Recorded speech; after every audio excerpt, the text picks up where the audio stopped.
Welcome to Episode 6 of the Rick Chappell podcast. It's weekly now. Look at that. It's been, I think, 3 weeks in a row. So that's weekly. That's a victory. That's a success. That's how she goes. So much is new this week. Oh my God, where do I start? It's just the sound you're hearing. This ambient patch I've been working on. Ambient patch. Now it's a patch. It's been a sound, let's call it. This guitar tone is a ever-evolving thing. The guitar is less important for the patch. This week we're playing a Firebird. We'll talk about it later. But the patch is now all built into the Ep.6 mostly. I was using an iRig that was fed by just a split off my guitar pedal board, taking a perfectly clean guitar, so something with no effects on it at all, and giving it a ton of delay and like an amp effect and a whole sound in Logic in my laptop that's doing OBS and this camera work and whatnot. But I think making the laptop run 2 audio interfaces and 2 software like OBS and Logic and all the stuff at the same time was a little much for it.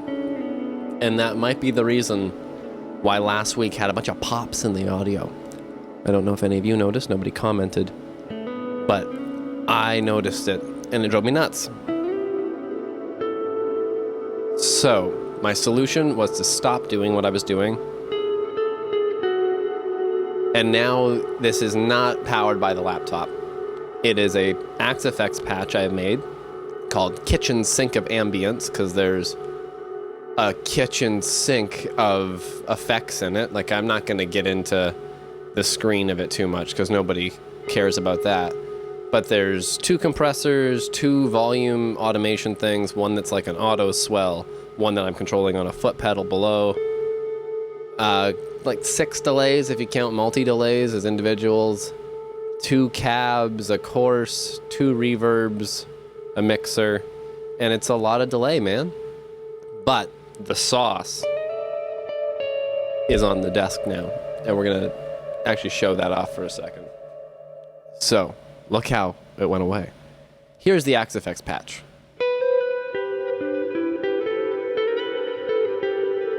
Lot of delay. Don't get me wrong. But I plug my Ep.6 in digitally, so I just use a SPDIF cable into the good old Apollo, and everybody wins. Uses less ins, less outs. But all of the outputs on the back of the Ep.6 are completely blank then, because I don't use them. So I took the 1-2 out of it, like you would usually use, and plugged them under my desk into a DL4, like one of those old green Line 6 delay pedals, and set it for as long as it could possibly go to ping pong, so it sounds like this.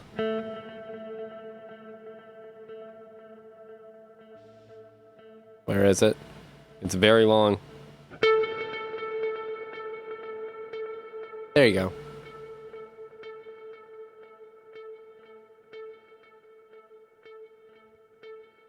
Keeps it going basically forever.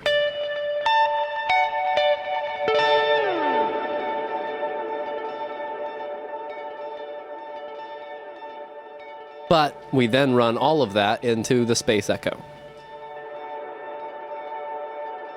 which is a tape machine emulator, so you heard it crunch up, but it's also adding a few more repeats to it and some reverb, so it's really softening it up too in a nice way. And now we have this just endless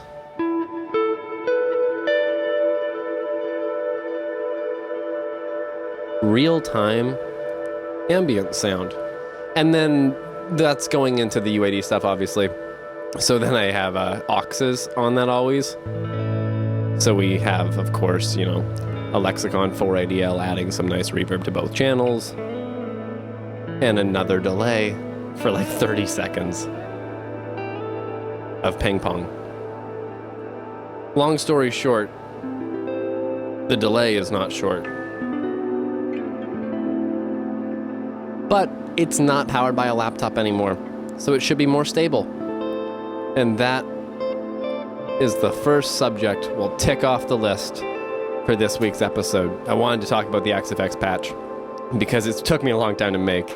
And then when I borrowed this pedal from work, I haven't bought it yet, but it's so good that this is how it goes. You end up buying it, and it adds so much flavor. I've even wired it in a cool way where it's fed by the axe effects in the way I exactly described. But before I feed the delay pedal, I actually feed it into a splitter. So it's a mixer that allows me to run it right through, like nothing ever happened. But then also I can run in more stereo inputs. So I have my UAD Apollo running that, so I can just send logic through it as well. So I tried it as like a tape echo on some strings or vocals or whatever I want to do. It's a great sounding tape echo. And you can even actually turn off the reverb and turn down the echo and just use the tape saturation. So, good piece of outboard gear, man. Guitar pedals are fun, but guitar pedals are more fun when they're stereo and an effect that works on non-guitar things on a lot of stuff, like infinite echo.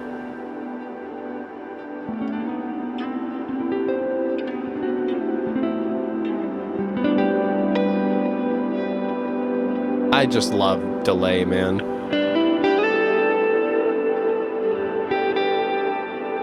Let's talk about this guitar for a second.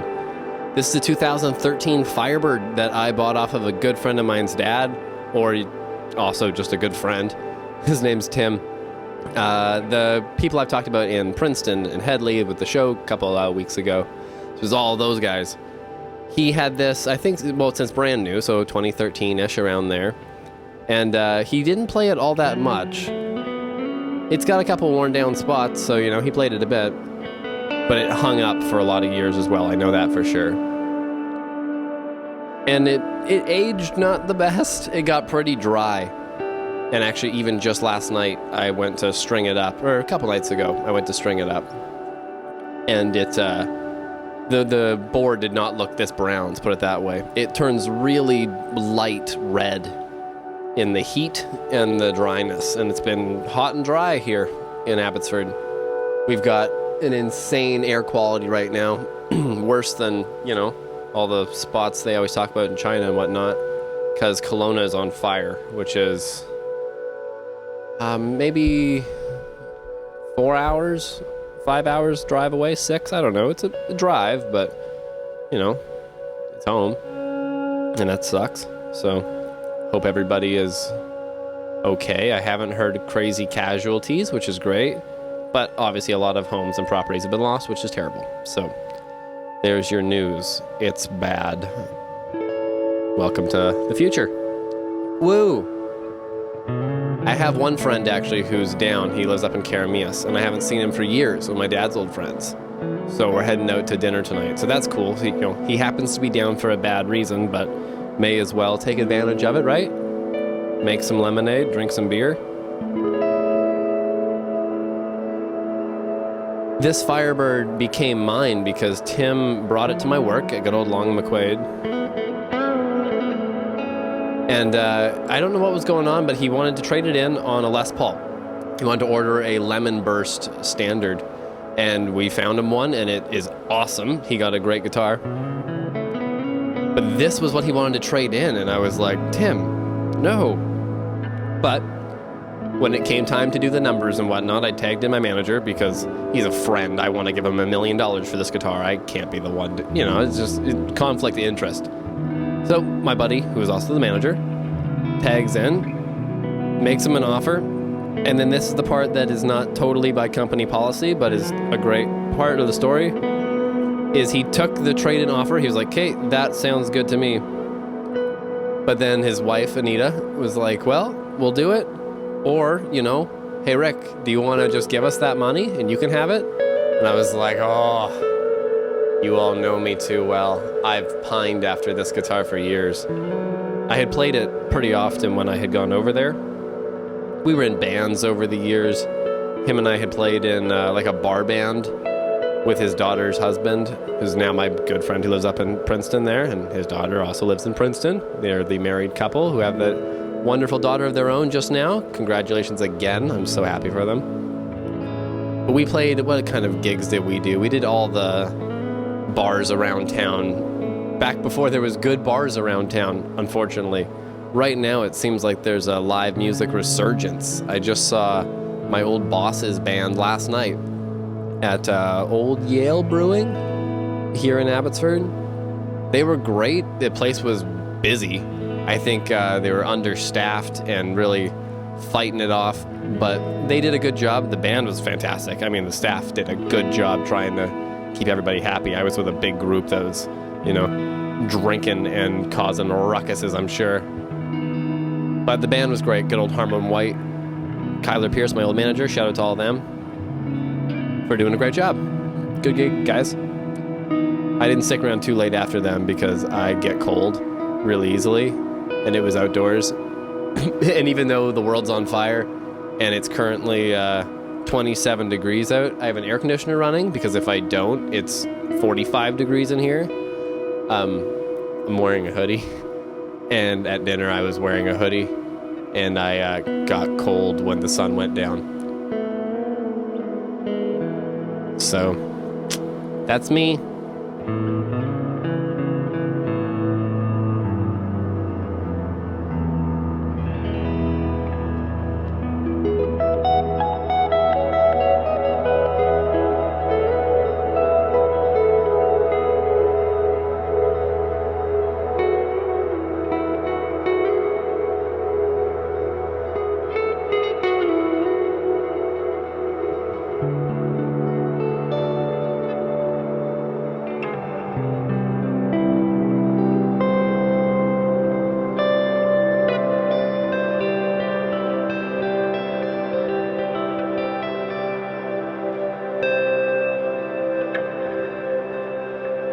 Love all this echo, man. I just love all the echo. You may notice that the first part of some of my words is cut off. I have the AC running here because, like I said, the whole home needs it right now in my little apartment. It's cooking. Even in the living room, it's hot. But to be in here right now, the hoodie is lovely. My feet are cold, though, because it's blowing right at me. What else do I want to talk about this week, man? There's been not that much, but so much. Oh, one good story here. On Thursday night, I ordered some Skip the Dishes. I got paid on Friday, but Thursday night before payday, I was like, hey, you know what? I can still afford a good Skip the Dishes run. So I got some Streets, is the name of the restaurant. They're fantastic. I think it's a small chain here. I know there's a few in BC at least. And I ordered up a big old burrito, like the burrito's big, and 2 tacos, which is going to be, I was like, enough for lunch the next day for sure. I don't know which part of it would be lunch, but I knew there was 2 meals worth of food, let's put it that way. I got the alert from Skip the Dishes that it was going to be a while, which happens, all was good. I ordered not when I was starving, so we were prepared. But an hour and a half goes by, the food finally shows up, which, okay, that was a while, thanks for the heads up. But as soon as I picked up the bag, I was like, this bag is heavy. And that's because there was a lot of food in it. I got a taco, a chicken bowl, like a full-size burrito bowl, I guess. That was like a buffalo one. I got chicken quesadillas. I got fish and chips, yam fries, 2 Sprites. There was something, a small little chicken bowl that was amazing, and I wish I knew what it was because I would order that all the time. It was like sweet onion chicken or something. Whatever it was, that was the best one. And yeah, so I contacted Skip the Dishes because I was like, hey, got the wrong food. It's great, but thought you should know. And I sent them a picture, and they were like, hey, what'd you get? Told them the same list. And then they refunded me. So I got all the food for free. The 1 chicken bowl and the fish and chips I did not eat. I don't really like fish and chips, and they're not good reheated. There was enough food there. That one bit the dust. I'm sorry. Rip. And then the big chicken bowl I saved for lunch the next day, reheated it, and it turns out it was like a buffalo chicken, but not crispy or crunchy buffalo chicken, just like, I don't know what you call it, but I don't think Wendy's calls it home style chicken. It's the chicken that's just wet. There's no skin on it. It's like a cooking. It's like they're cooking chicken. It's like a chicken breast that they just heated up. And then they're like, have it. Enjoy. And to me, that's not enough. You gotta put some barbecue sauce on that bitch or something. I don't get it. So I threw most of that one out. So that one was a dud as well. But the rest of my Skip the Dishes experience was lovely. And now I have like $50 of credits to spend on something else. So maybe tomorrow night we will just go fancy.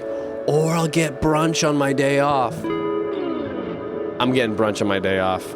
Hell yeah. That's the Skip the Dishes story. And that leads right into my other Skip the Dishes story, which is how much I used to get brunch on my days off.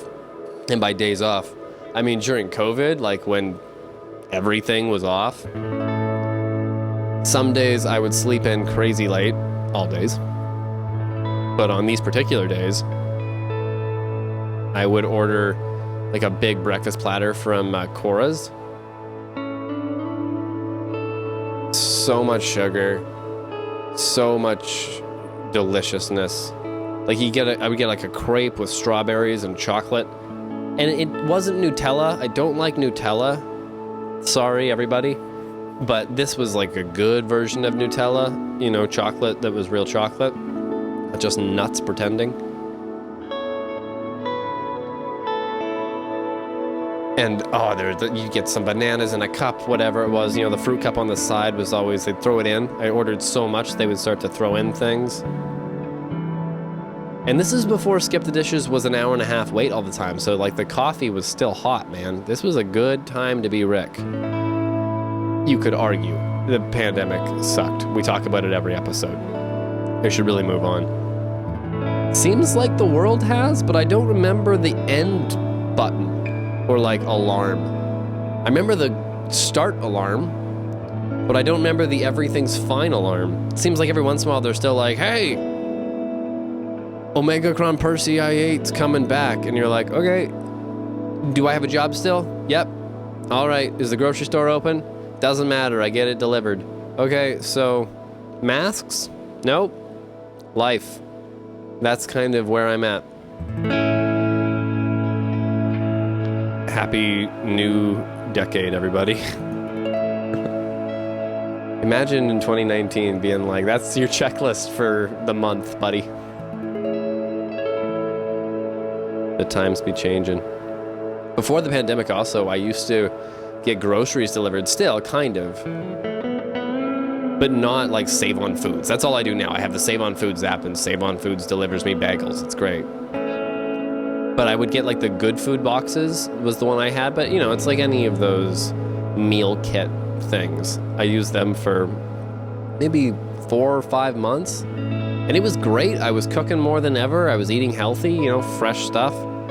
For the last like 3 months of it, I even upped my subscription because I was like, oh, I'll have it for lunches now. Like it's better than Wendy's. It was good.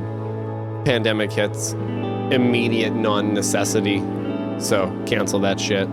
But I miss it. So, hey, Good Food Box, if you ever decide to sponsor a podcast that's rocking by its 6th episode, a whopping 60 views a week, which, hey, 10 a day to me is on air. Okay? That's like being on a bad network in the middle of the night doing my version of Wayne's World. And hey, that's excellent. I'm not going to do the thing because with all this echo, you're going to hear it for 17 minutes and that's going to make everybody frustrated. But what a movie. Let's go off script and just talk about Wayne's World for a second. Every podcast should have a few off-book moments, right? The first time I saw Wayne's World, I would have been 7 or 8, let's call it around there. And I just remember the scene of Garth playing drums. Well, I remember the music store scenes, obviously. Funny enough, those are huge for me. The Stratocaster, you know, She Will Be Mine. My first guitar was a white Stratocaster, maybe because of that scene, who knows. And Jimi Hendrix, of course. Which is kind of because of that scene, funny enough. Or, you know what I meant. But Garth playing drums, man, and I like to play. So good. I remember Pots and Pans. Okay, how old was I? Because I remember where I was. Pots and Pans, kitchen, Tammy's house. That was in Abbotsford. So that was when she moved back from White Rock. So we're talking grade 2. Let's call it grade 2. I am however many years old you are in grade 2. And I'm playing the drum solo, or what I believe is the drum solo, of Wayne's World. Chris Farley in that movie too. I remember there's so many references I didn't understand, obviously, because I was in grade 2. But like, I think it's Golden Girls or whatever when they do the factory tour and they put the glove on the bottle and they watch it, and it's so good, man. It's a shame Dana Carvey isn't in Shrek or something with Mike Myers. You know, like they had their time together, which is great. We got Wayne's World. But I would have loved to seen even more of that. And speaking of Shrek, in our ADHD rant, Shrek used to have Chris Farley in it. Not everybody knows that. He recorded a whole bunch and they started to animate it. He sadly passed away, and then they made all kinds of changes and obviously recast it. And Mike Myers even famously revoiced it in the 11th hour. I think he even paid for it himself with that accent to kind of pay tribute to Chris Farley. There's your fun fact about dead people for the episode. The more you know.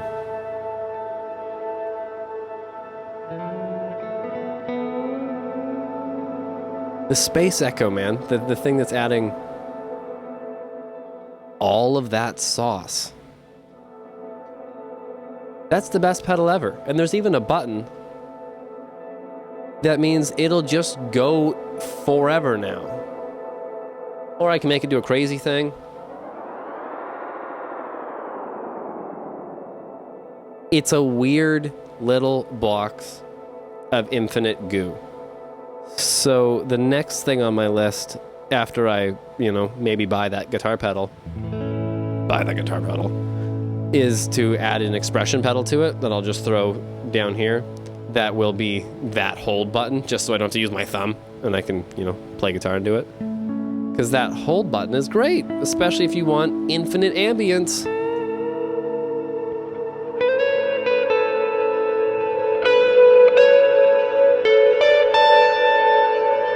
I really hope it's not doing any of the distortion. I know that echo is distorted a little bit. Shout out again to the Echo machine with the saturate knob. Space Echo is a tape emulator, of course. But, episode 5 with those little clips. I'm trying to make little clips out of these episodes. Basically, I'm doing a podcast to promote my own music. And then it's a good exercise in doing something, a weekly productivity update on how I've been with my own updates of, that was a sentence and a half, of how I've been with my own recording and musical projects. This week I've done nothing. I was supposed to record strings on Thursday. That fell through just because the guy got busy, which happens. It's fine. I'm not paying him. So I'm at his schedule, and that's perfectly appropriate. But we didn't do the last 3 songs, so they are still to go. I didn't do guitars for anything this week. I restrung this and worked on this thing. Like I said, it took a lot of oil. I didn't even tell that full story. I oiled the crap out of this thing when I went to restring it because it was super red. And I let it soak for like 2 days and then applied another couple coats. And I did that when I bought it. Or something very similar to that. About a full day of maybe 7 or 8 coats. And that lasted for maybe a year, maybe as long as I've had it or so, around there. But it definitely, I didn't realize just how red and light it had gotten again until I put the first coat in, and then it showed off some of the cracks, and I was like, oh damn. So we have hydrated the crap out of it.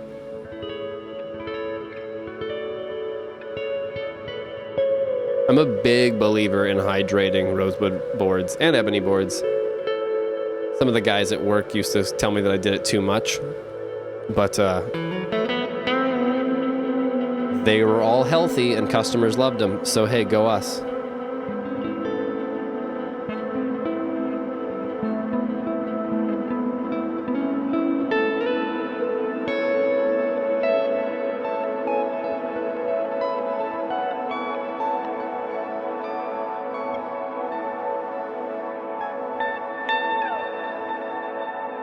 I got this guitar right around the time I got rid of my Les Paul Jr. I got rid of Les Paul Jr. in a way to sort of pay for this. We had gotten a bonus at work the day that he came in to trade this, so I had the cash able to, do the deal. And also they're family friends, so I didn't have to have the cash. I could send them an e-transfer, which is lovely. So I sold my Junior right after that, and really I only used that Les Paul Junior for like two things. There's a cover of a Lumineers song I did on Instagram. I also did it on YouTube, but on YouTube I'm using this guitar, funny enough, because it was right around that time. And then I played my Les Paul Junior, the one I will always cherish my memory of, at my friend's little sister's wedding, that's the main core memory of that guitar right there. And my friend's little kid kicked rocks all over it at one point. It was so good. But I played Maybe I'm Amazed by good old Paul McCartney. And it went really well. It actually turned into the father-daughter first dance. So halfway through me playing with my looper pedal, trying to get the solo down, I look up and they're doing the dance, and I'm like, oh, this is more emotional than I was prepared for.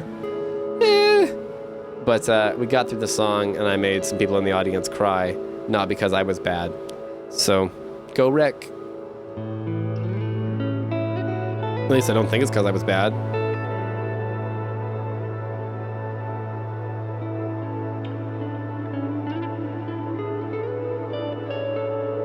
Like I was saying for a second there, I was talking about doing short clips.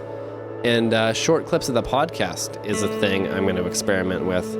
Because doing the podcast is a way to promote my music, like I was saying. And then also making something weekly and trying to make something good and then making it better, You inevitably learn stuff. So I did a short of the last week, which was just a minute-long clip of the podcast, and I made it fit a vertical, layout for phones and under 60 seconds. Put some text on it, turns out in the wrong spots for the way the layout is.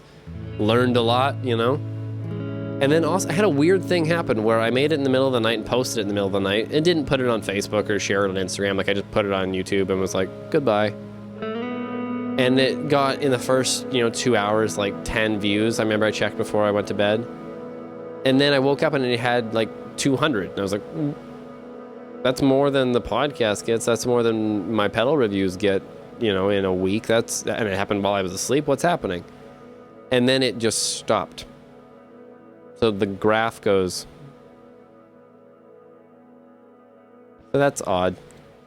But hey, 200 is more than zero. And that's the attitude I'm trying to have towards the podcast stuff. If you don't make the things, no one will ever watch them because they don't exist. So that's my unsad beg for attention. No, I like to think that if you are not interested, nobody's making you watch these things. But if you are interested, they exist for people who like them. Therefore, you should make stuff because people who like it will find it. There's my motivational speech for the week. Do the thing. It will be bad. And then it will be less bad. And then it will be good. And we're waiting on that episode still. But hey, we're gonna get there, folks. Together, all 60 of us. Do any of you guys make podcasts? Last time I asked a question, I actually got some answers in the comments, which was really cool. If I start to get enough comments, I would love to make it a weekly thing where I answer them on the podcast, because answering them on YouTube is one thing, and I try to always do that.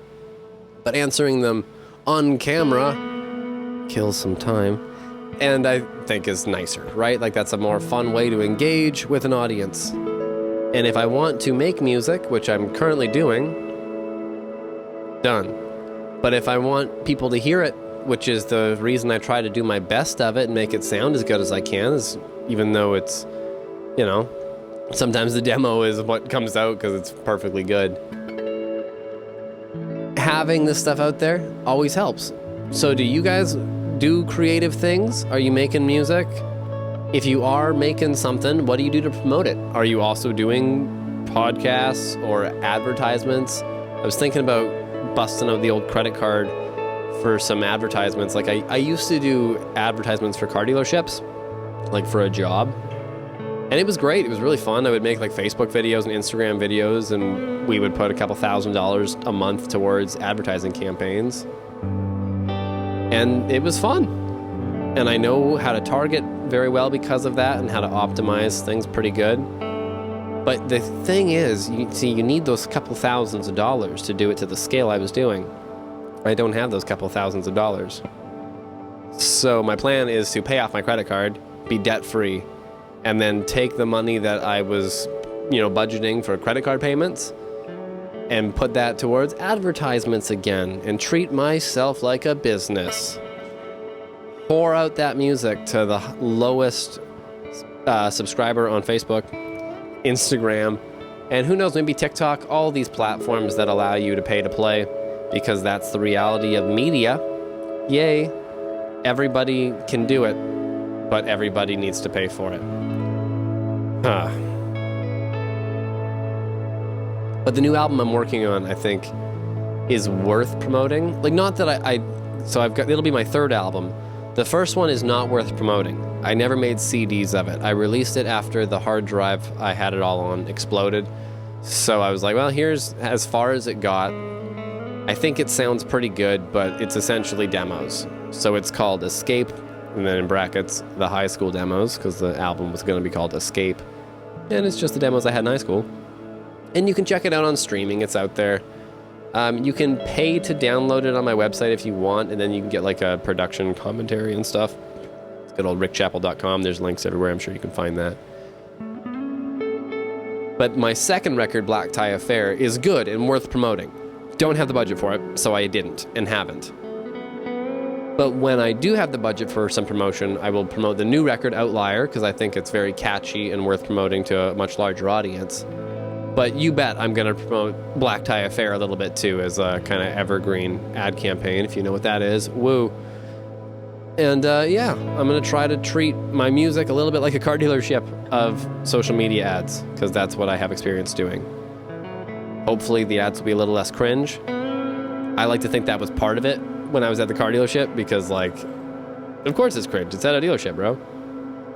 Okay, what have we not talked about so far this week? I talked about Harmon White. That's my old boss's band. Oh, I had a strawberry rhubarb beer. It's so good. I had a couple last night, and they were amazing. What was the name of the place? I think it was Old Yale Brewing. And yeah, if you go there, if my 60 subscribers are in Abbotsford or Chilliwack, which I have a feeling a couple of you probably are, go to Old Yale Brewing, man. Get that strawberry rhubarb sour. It's delicious. We talked about the Space Echo. The Space Echo is one more thing on the desk, which drove me insane at first. But then I was like, okay, if you're going to add all this stuff to the desk, you need to be better at it. So I've actually you'll see, the Apollo Twin is up on the table there. There is no more synth on the desk. There's one in the rack there for a multi thing.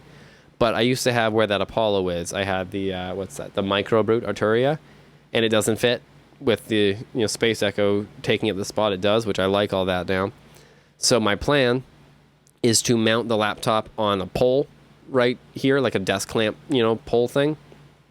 So it'll be right beside the camera there, and then where it is right now, where it can't even open all the way, I will put the Micro Brute. So just like where it was on the left, mirrored on the right now. And that will free up tons of desk space. The laptop will be up, so I'll be able to still put, the reality is I have lots of desk space. Like you can see, there's a big keyboard and room for pop and a big mouse pad and all this stuff. But I eat dinner here a lot of the time and lunch and stuff. Like I usually am working on things in here. And I don't know, actually sometimes I eat breakfast out there, but I eat here a lot. So I need enough room. Like without this here, that's where the plate goes. So I really want to get like an SSL controller, like the UC1, but it's so big and I don't know where I would put it. So the plan is laptop up there.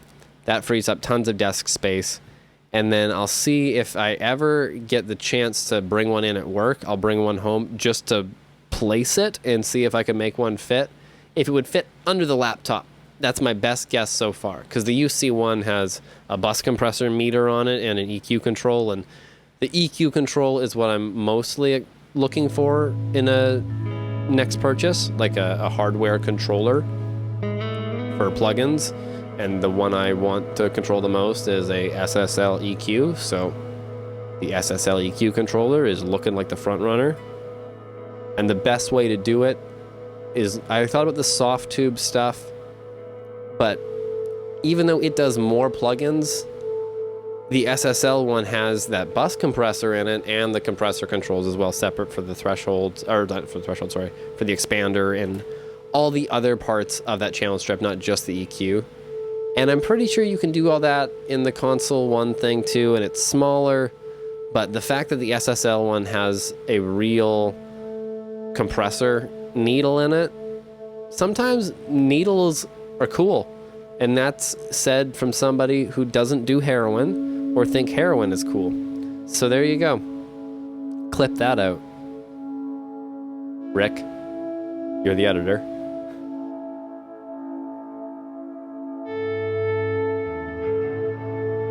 Now that bass note's going to be in the echo forever because that's the reality of the echo. But seriously, I'm in love with the amount of goo that little box adds to things. And like I said, the hold. It can get out of hand, but if I put that on a like a volume style pedal instead of a button, which I think you can do, or if you just, do you hold it? Oh, you could tap it on and off. See, I'm learning still. But if I put that on my left foot is what I'm getting at. You won't know. You won't see me tippity-tapping away. And we'll have forever ambience with the help of the big old Line 6 looper. I could also, the struggle right now is to put the DL4 or the Space Echo first in the chain. Having it the way it is right now is very ergonomically nice because there's a short pair of cables running out of the Axe-Fx into the DL4 into the stuff and the splitters and everything, but I don't want to get into all that. Mainly because I'm still confused as to how I did it. It's just so many cables buried in that 1U amount of rack space that's open, but essentially these 4 knobs control it, and there's no power to that mixer because it's a passive thing, and I love it. But it's only got TRS jacks on the back because it's so small, so you need splitters on everything, so said you weren't going to get into it, and then I totally got into it. That's the reality of my Stream of Conscious podcast. But yeah, one more pedal to it. Always adding. Should give me infinite sustain, which is any guitar player's dream, right? But no, infinite sustain on a tape echo is a very neat thing because I've already tried using it through Logic to put on some strings, and it sounded so good. So doing some vocals is what I'm excited to do next. I haven't recorded any vocals for the record yet, but I need to finish guitars this month, which we're only at, what is it, the 20th. I have 5 songs left to do, 4 songs left to do on guitars. I'm gonna go to a friend's house to do one solo, just because he's got a great, I was gonna borrow his amp to do some rhythm guitars, but then in doing as many of the rhythm guitars I've done so far, didn't need it, but I still want to use it, like it's got a sound I want to put on the record. So I was gonna use that kind of sound on a solo, and I would stop myself, because I was like, hey, this is the chance. So, good old Marcel Ketting from work there, he is gonna master the record, hopefully still, but he's also gonna help me, and he's gonna engineer that solo and record it. I will just be the guy going, you know, for an hour while we try to make it sound as right as I can. Or maybe I'll be the guy who one takes it out like an absolute fucking rock star. And there we go, we waited 38 minutes, 39 to go off color. I'm pretty sure I said bitch earlier or something, but I didn't drop the F-bomb until now. So that's a record. Maybe by episode 7, the thing will not have an F-bomb in it, and maybe by episode 10, it'll be clean. I used to do a vlog with a guy, and by episode 2, he was like, you know, after episode 1, I should say, before we were filming episode 2, he was like, hey, can we keep this one clean? Because I can share it on Facebook, you know, with so many more people if you stop just talking like a sailor. And I was like, that's why I like YouTube and lawless advertisement-free content, is because you can be whatever you want to be, man, like Trailer Park Boys and all that stuff I grew up on. But he's right. Not that I'm anywhere near monetizing this, because you need like 4 million hours of watch time or whatever it is and I get like 200, 400, whatever it is, I'm so not on that radar. But I do know that our algorithmic overlords do punish you for all kinds of things. So there's all kinds of war atrocities and racial things you don't say on the tube. But when you say it over a minor chord, it makes it so dark. I don't know where I was going with that, man.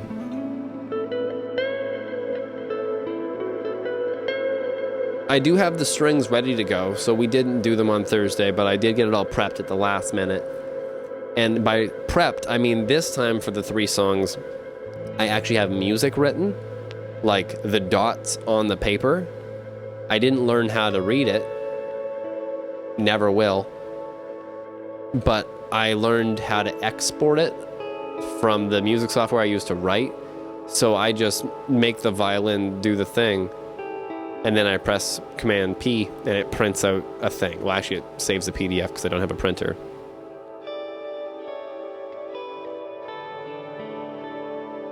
And yeah, Messiah is the first song we're going to do next up. It's kind of what I'm playing right now because the song gets stuck in my head when I talk about it. And then what's after Messiah? We're going to do Messiah, the closing song on the album, or what I think might be the closing song on the album. Hearts to Mend might be the name of that song, if that's the closing song. We'll see. There's a song called, another one I don't know the name of. It's the line that I want to name the song after is When We Left Our Old Lives Behind. That is what the song's about. That sums it all up. But it's a very wordy title. So some people have called it Old Lives. I've called it Left Our Old Lives, When We Left.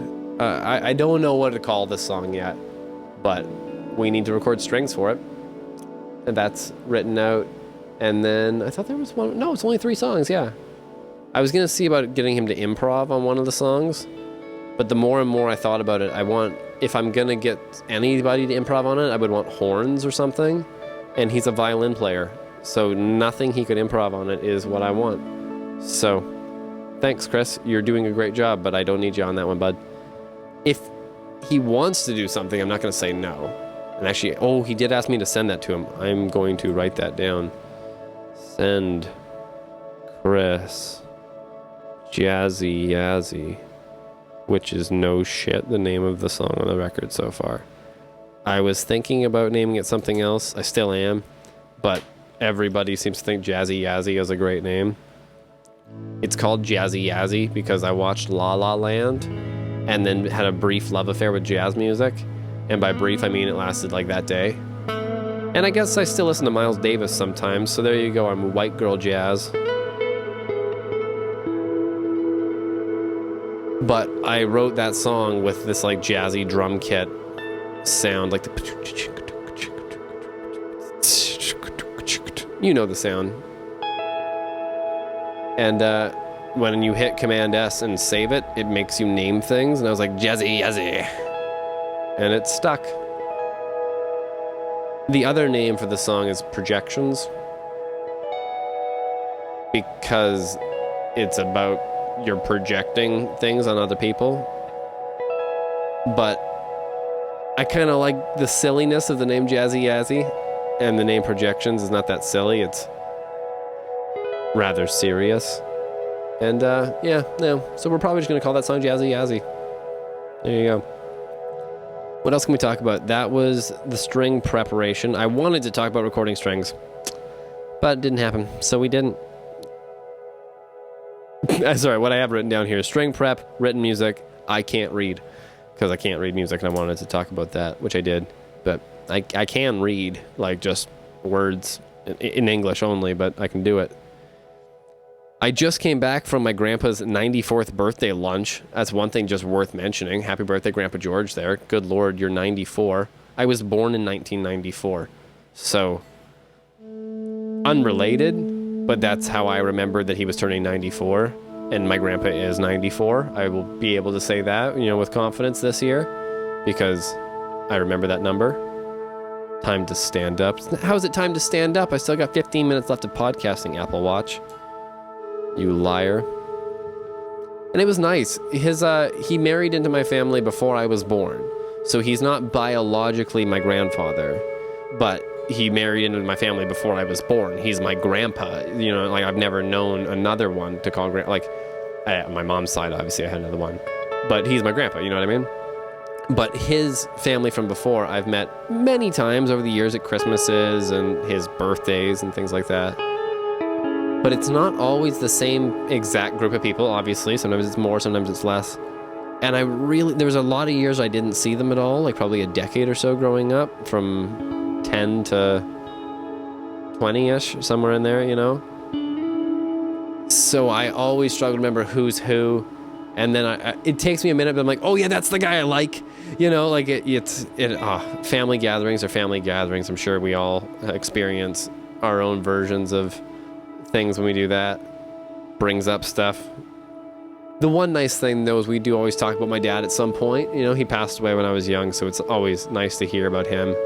And speaking of that, I was talking about the fires earlier and heading to dinner tonight with my dad's old friend who's down because of the fires. So, like I said, bad circumstance, but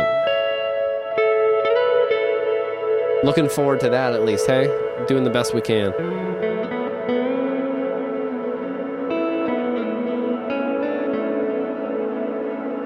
The next episode of this podcast may be a special one.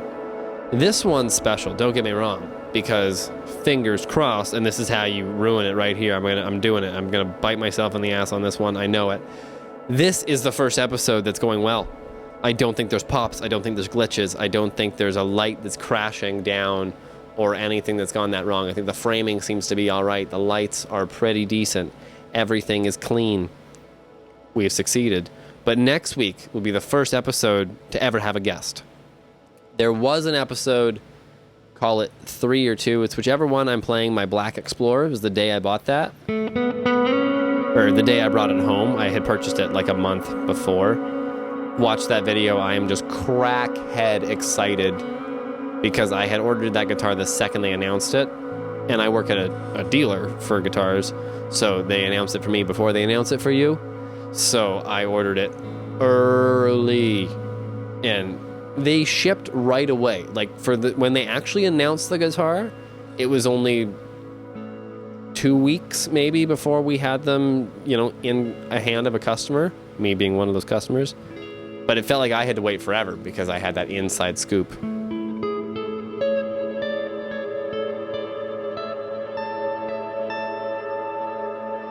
But during that episode, Piper, my former roommate, who was here for like a month and a half during the beginning of the summer here, and that's the reason there's a bed behind the camera right now. She came home and it was just it was their room. So that's, sometimes they need to use the room. That's how roommates are. But I think next week Piper might just come on as a guest on the show. I don't know how I'm going to mic that or shoot that or light that or anything. Took me all night last night to figure out how to plug in that thing, which involved, I think I have it here. Yeah. Oh, no, is it the next page? Oh, wow. We're burning through this book, man. Yeah. Rewriting 22 inputs of UAD stuff to try to make a stereo pair work in a way that was functional while moving a single cable that needed goddamn phantom power. Ugh. For this podcast, funny enough, I just put it back to how it was, kind of. I'm using this microphone goes into the Apollo Twin on the desk, but I don't want that. I want this microphone to go into the Apollo X8.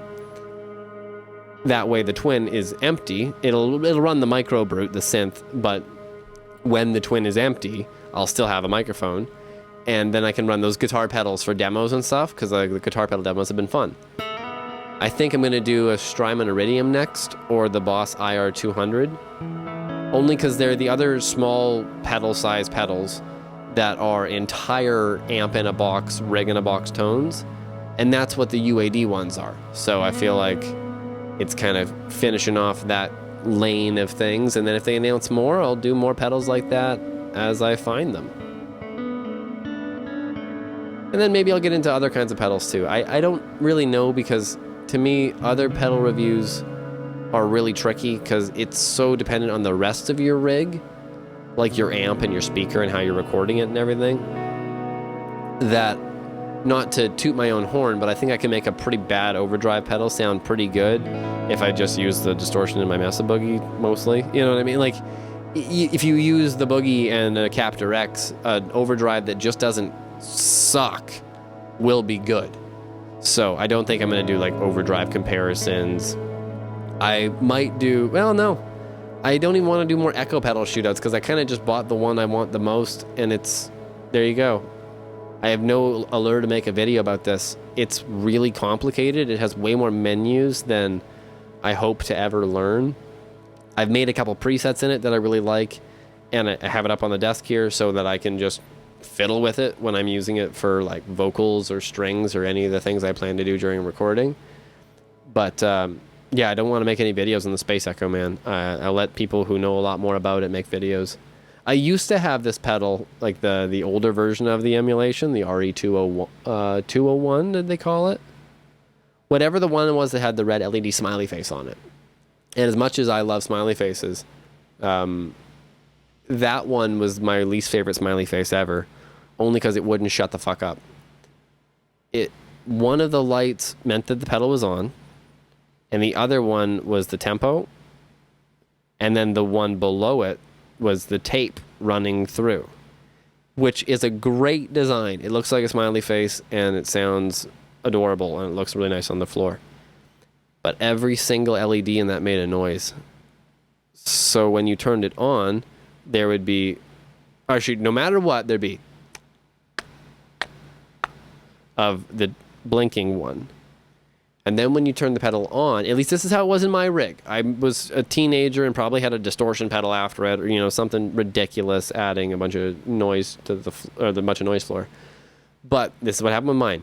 The tick was persistent always, and then when you turned it on, there was a of the other light, and then of the thing going by, and not like a tape. Not like how this has flutter and saturation and this, like, not that. Not a tape machine. It's also, I just love the fact that I can add that whenever I want. EA for pedals. See, it's nice having it right at the desk. But, oh man, if I can figure out a way to get my dinner, a notebook, you know, so there's a notebook, there's dinner, and an SSL UC1 on this table. Watch out, nobody, because I'm going to sit at my desk more. And yeah, okay, when I get all the guitars done, I'm going to start mixing the record. Well, get all the guitars done, get all the vocals done, which as soon as I get my microphone back from recording strings, we can start on that next month there.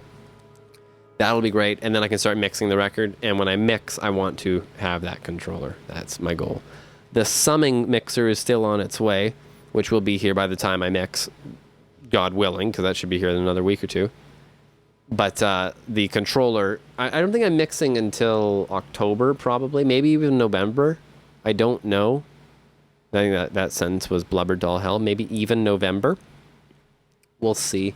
I'm delivering it to mastering in December. That's all that's actually set in stone, really. But we'll see how that goes. What else did I want to talk about this week? I want to talk about doing more pedal reviews. We've done that. We're almost at the hour mark. None of these episodes have actually ever gone over an hour as far as I remember.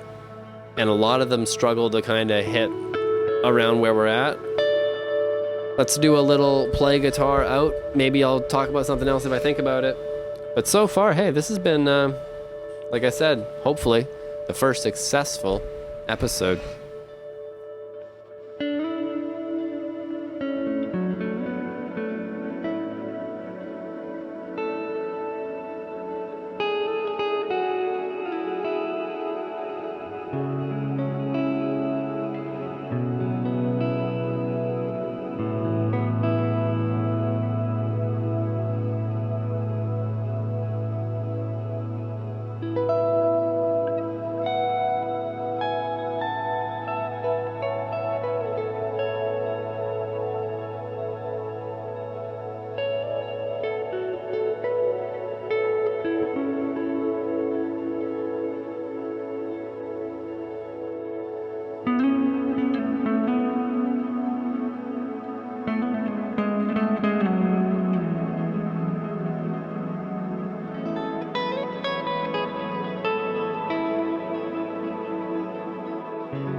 There you go.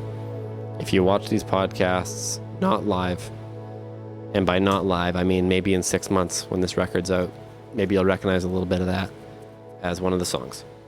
And with that, that is episode 6 of the Rick Chappell Podcast. Thank you for watching. As always, I have been Rick Chappell. You've been here. I don't want to steal anybody else's outro. Go to rickchappell.com for all kinds of updates on everything else. We'll do another pedal review, I'm sure, soon. I have an album coming out. I have an album already out. Go check that out, Black Tie Affair. I'm sure YouTube is telling you to click on other things around now. Maybe you should do that. Maybe one of those things is a subscribe button. Maybe you click the shit out of it. I don't know. Till then, I'll see you next week. And until then, click one of those buttons, yo. Later.